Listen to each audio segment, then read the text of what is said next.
sure anymore what's the right way.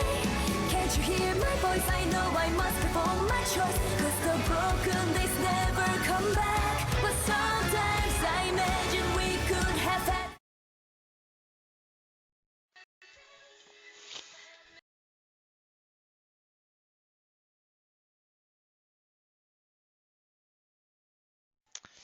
Et salut à tous, c'est Furieux, on se retrouve pour une nouvelle vidéo sur Senseiya Awakening KOTZ. Donc, en fait, une vidéo qui va être En fait, je refais la vidéo que j'avais sortie un petit peu plus tôt sur le Trésor Pavillon, étant donné qu'il y avait quelques bugs sonores et d'images. Je pense que c'est l'overlay qui était trop gros, trop important. Donc j'en ai changé, donc encore un nouvel overlay, et ouais, j'ai travaillé.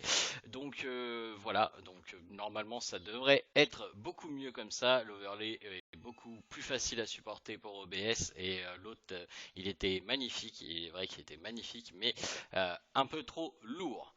Alors, avant de commencer la vidéo, instant pub et après instant information. La campagne Utip est toujours active, elle augmente, donc on lâche rien, on continue à aller regarder des pubs Utip et on essaye d'atteindre le palier à 1000 au moins, ça serait pas mal. Je vous rappelle que le live de ce soir sera sur Sigma eSport. Vous trouverez le lien dans la description de la vidéo. Donc n'hésitez pas à follow la chaîne Twitch si jamais vous ne l'avez pas encore fait. Également, si vous souhaitez m'aider, vous pouvez créer un compte sur My Music Taste, puis cliquer sur le lien dans la description de la vidéo pour faire le make pour Dreamcatcher. Attention, il faudra bien créer votre compte avant de cliquer sur le lien. On en a encore qui se sont fait avoir hier. Instant information maintenant. Legend of Runeterra a été confirmé pour le 23 janvier pour moi, étant donné que j'avais un accès anticipé, et le 24 janvier pour tout le monde. Donc les lives du 23 et du 24 janvier seront sur ma chaîne, et ils seront sur Legend of Runeterra uniquement. Voilà, je tiens à vous le préciser, hein, ça sera vraiment des lives spéciales sorties Legend of Runeterra. Et attendez-vous, vous, sur YouTube, à voir des vidéos Legend of Runeterra popper à partir du 23 janvier. Peut-être pas le 23 parce que je me fais opérer aussi le 23, donc plutôt le 24. Mais à partir de fin janvier, vous allez récupérer des vidéos de Legend of Runeterra sur la chaîne. Si ça vous intéresse, vous pourrez les regarder. Si ça ne vous intéresse pas, vous pourrez vous concentrer sur les vidéos SSA. Et il y aura toujours une vidéo SSA par jour, ne vous inquiétez pas. Maintenant, les petits comiques qui font des commentaires de ce type-là sur YouTube, je commence à en avoir franchement marre.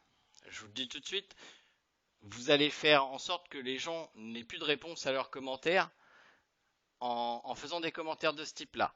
Le Asosman a bien été entendu banni de la chaîne, et le commentaire a été supprimé vu que la vidéo a été supprimée.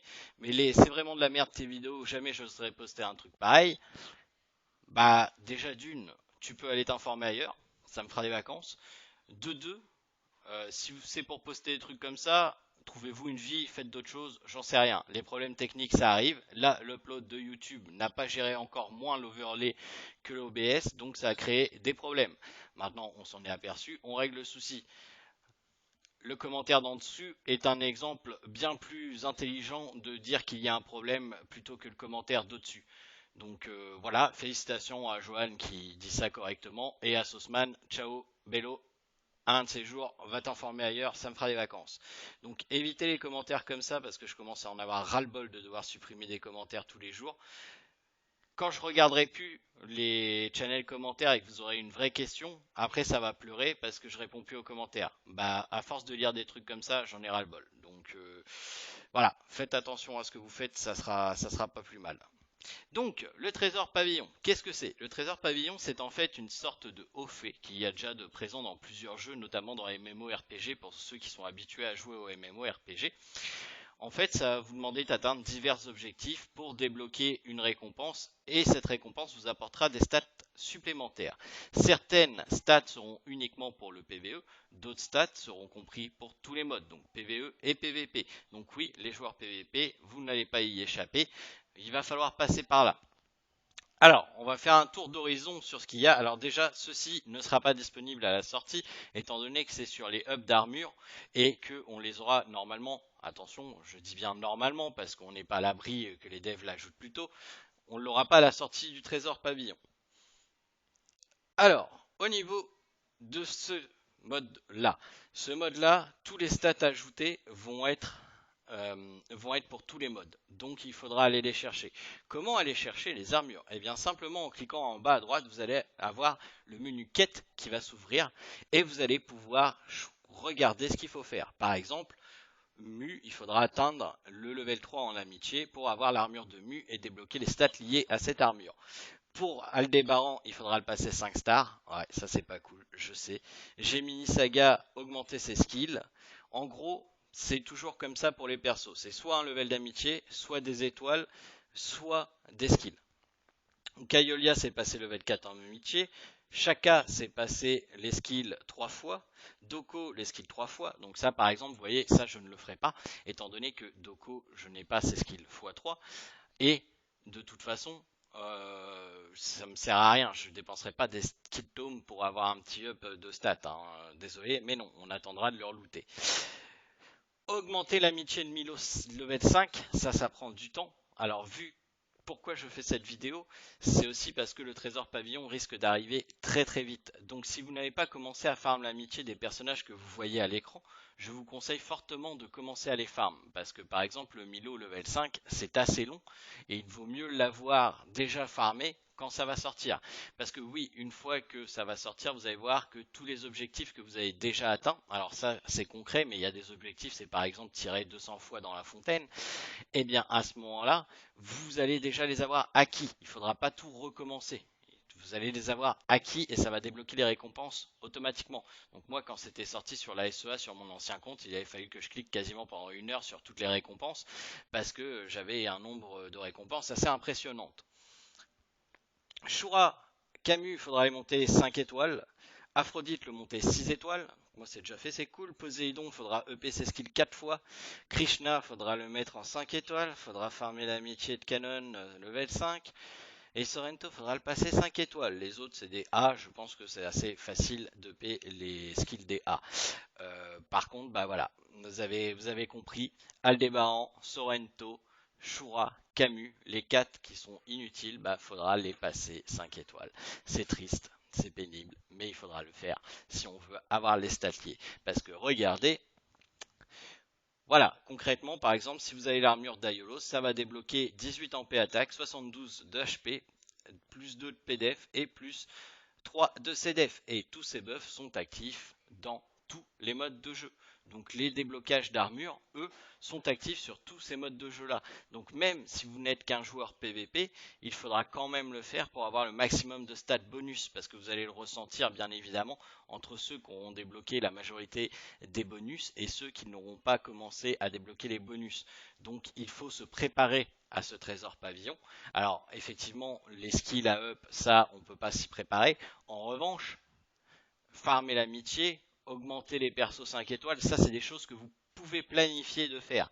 Donc n'hésitez pas, si vous pouvez le faire, planifiez-le. Ça c'était pour les armures. Maintenant on va passer dans le PVP.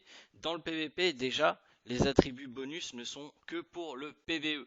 Donc même si vous n'avez pas atteint, je sais pas, par exemple moi, le top 20 de la SAT Arena ou bon, le diamant, ça me semble compliqué de pas atteindre le diamant 3 en Galactic Duel, mais mettons, si vous n'avez pas atteint le top 20 d'Arena au moins une fois, bah c'est pas grave, entre guillemets, c'est pour le PVE. Alors si vous êtes bloqué sur un mode PVE en particulier, effectivement ces stats-là vous seront un bonus pour vous aider à le passer. Je sais qu'il y en a encore qui sont bloqués sur le Shrine parce que je les aide encore tous les soirs, mais c'est pas non plus, ça va pas faire la différence avec les autres joueurs. Ça influera pas le PVP. Donc c'est pour ça, moi par exemple, le sacré duel, je suis pas bloqué en PVE, je me ferai pas chier à faire du sacré duel. Si je suis bloqué à un PVE à un moment donné, je ferai du sacré duel. Mais entre le galactique duel et tout ce qu'il y a à faire à côté, j'ai pas franchement le temps de me focus sur le sacré duel. Ensuite, vous avez l'Adventure Track. L'Adventure Track, c'est le PVE, les hauts faits PVE. Donc, par exemple, vous allez pouvoir avoir un objectif si vous passez le Titan, oui, le Titan aussi, mais l'Epic Ruin 10 et l'Epic Ruin 12. En 2 rounds en solo, en 5 rounds pour le 11 en solo. Attention, c'est bien précisé solo. Là, vous allez récupérer le haut fait, mais en plus, vous allez récupérer des diamants. Donc ça, c'est intéressant. Donc n'hésitez pas à le faire. Ça serait pas mal quand même. Ça serait pas mal. Donc regardez ce qu'il y a, regardez les objectifs, hein, vous verrez. Là par exemple, il faudra clear le trial d'Athéna level 50, donc ça va falloir que je m'y colle. Ça fait un moment que je l'avais laissé. Il y a les temples d'Hadès, donc il y a les boss de Légion. Attention, bien entendu, il n'y aura pas tout de débloqué, ça va venir au fur et à mesure. Par exemple, s'il n'y a pas le temple d'Hadès de débloquer, forcément vous n'aurez pas l'objectif dans le dans les events PvE. En revanche, ça s'additionne, comme on l'a vu au tout premier, l'up d'armure est sorti, ils ont rajouté cette catégorie-là. Donc à mon avis, à chaque fois qu'il y aura un nouveau truc qui sortira dans le jeu, il y aura quelque chose qui sera ajouté dans le trésor du pavillon et qui vous permettra de payer vos stats. Une nouvelle fois, pour le PvE, les stats bonus ne seront appliqués qu'en PvE. Bien important de le voir. En revanche, ce qu'on peut dire les activités, eux, ce sont des stats qui sont débloqués pour tous les modes. Donc il sera intéressant d'aller les chercher.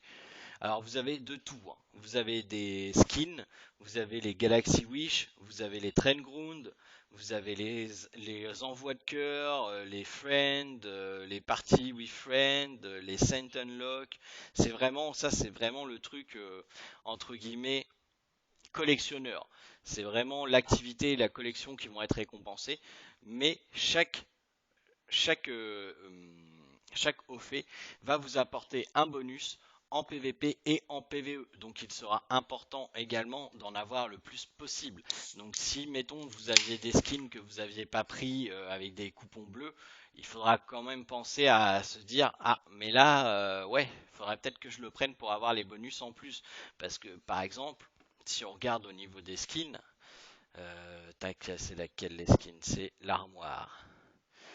Le premier va vous rapporter plus 9, plus 9, plus 54. Le deuxième plus 7, plus 7, plus 42, plus 1. Et le troisième va vous rapporter plus 6, plus 6, plus 36. Donc ce sont des buffs en plus et qui vont s'ajouter à tous les modes de jeu. Donc il faudra comparer, est-ce que c'est mieux d'upper un skill en level ou est-ce que c'est mieux de racheter un skin? C'est à voir. Mais honnêtement, moi je vais essayer de collectionner les skins, je vais collectionner tout ce que je peux, parce que ce sont des bonus qui vont s'ajouter en plus. Il va savoir, excusez-moi, il faut savoir que ce n'est pas fini le PvE. Il va y avoir le mode Grandmaster et Expert qui vont sortir pour le Shrine, qui vont sortir pour l'Astral Space. Donc il y a des level 11 qui vont sortir, probablement des level 12 à un moment donné. Donc le PvE n'est pas fini. Et je ne le dirai jamais assez, le PvE impacte le PvP. Si vous êtes bloqué en PvE, espérez pas monter en PvP. Il y a un moment donné, vous allez être bloqué aussi. Le PvE, si vous n'avez pas le PvE au level, ça va être très dur d'avoir le PvP au level. Clairement. Donc même les bonus PvE, ce n'est pas négligeable et il faut aller les chercher afin de pouvoir avoir le maximum de bonus quand vous ferez du PvE. En plus, on aura le temple d'Hadès qui est un mode PvE et qui va être assez important au niveau du farm de skillbook et au niveau du farm de récompense. Donc n'hésitez pas, plus vous allez avoir préparé ce petit trésor pavillon là, plus vous allez être opti au moment de sa sortie et vous n'aurez pas à courir. Là, mon but, c'est de vous préparer à ce qui va arriver, donc que vous puissiez vous préparer à ce qui va arriver pour pas que vous ayez à courir après au moment de sa sortie. C'est très important, il faut savoir que en haut, dans le PVP, généralement, les joueurs sont préparés à ce qui va s'en venir avant même que ça s'en vienne. C'est comme j'avais fait pour l'Astral, c'est comme j'avais fait pour le 8ème sens, c'est comme je fais souvent pour les persos. Les joueurs sont préparés. Je vous partage cette information-là. Maintenant, à vous de faire ce que vous souhaitez. Voilà. Donc, on a fait un petit tour d'horizon au niveau du trésor pavillon. Vous voyez en bas à droite, vous allez avoir les stats cumulés et en PvE sur la fiche de vos personnages, vous aurez les stats cumulés. Par exemple, si vous allez sur un personnage, je sais pas moi, hop, quand vous allez aller dans les skills, si vous cliquez sur le point d'exclamation, vous aurez les attributs PvE liés à votre personnage. Voilà, donc c'est des petites choses sympas. C'est encore un nouveau up assez sympathique au niveau du jeu. en revanche, eh ben forcément, ça va creuser l'écart entre ceux qui se seront préparés et à moindre terme, les cash players, parce que honnêtement c'est moindre, hein, ouais effectivement ils vont peut-être avoir plus de facilité à avoir les Saints au level, mais ça sera à moindre mal qu'au moment de la sortie du 8ème sens, donc pourquoi pas. Moi c'est du farm, je vois ça comme du farm plus qu'autre chose, donc bah farmer, j'ai envie de dire farmer, préparez-vous à ça, et puis comme ça quand ça sortira, vous serez prêts. Sur ce, je vous rappelle encore une fois que le live de ce soir est sur Sigma eSport. N'hésitez pas à follow la chaîne dans les liens de la description.